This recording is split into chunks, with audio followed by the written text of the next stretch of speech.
Hello there! If you ever hang around with me for more than 10 ounces, you probably know that my favorite style of beer is lager. So today we'll be brewing a Japanese rice lager. So let's get started.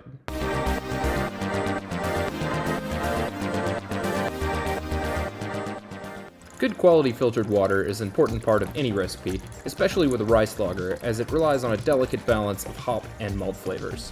Once we've collected our water, we'll add it to the kettle and start the preheat process.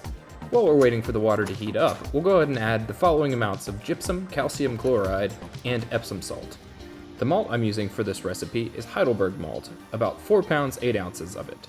I'm also using flaked rice for this recipe. You can use traditional rice, but you do have to go through a cereal mash step to prep the sugars for conversion during the mash. While we're mashing at 149 degrees for 60 minutes, it's important to stir it up, especially with a rice lager because the rice likes to stick together.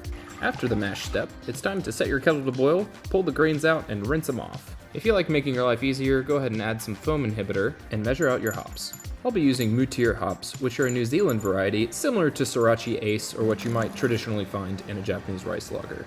We'll chill out for 60 minutes while the hops boil before moving on to my favorite step of stirring for what seems like the rest of the day. Once we're about at our yeast pitch temperature, which will be between 50 and 60 degrees, I'll take an original gravity reading to make sure I bought the right kind of rice. Today we're using Imperial's L28 Urkel, which I would advise to pour mostly in the fermenter, unlike I did here. But thankfully Imperial makes some pretty viable cultures, so after a day we were still fermenting. And after 2 weeks at 58 degrees, she was done. We'll transfer it over to the keg before carbonating it. I'll burst carbonate at 40 psi for 30 hours before backing it off to serving pressure. After chilling in the Keezer for about 2 more weeks, the rice lager is done.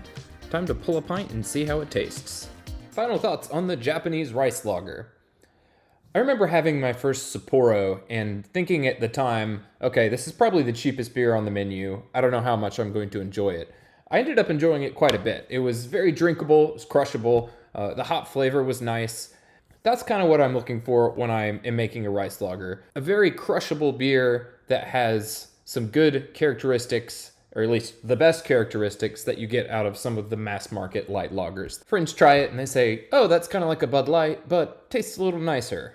The mouth flavor on this turned out really nicely. The head sticks around pretty well. It's always deceiving because I'm recording these outros for who knows how long, so you can still see it. That's positive. And clarity after 2 weeks is honestly pretty good. It's an excellent daytime hot beer. Unfortunately, it's still cold here, but maybe one day it'll warm up. Even if it doesn't, still happy to have it on tap.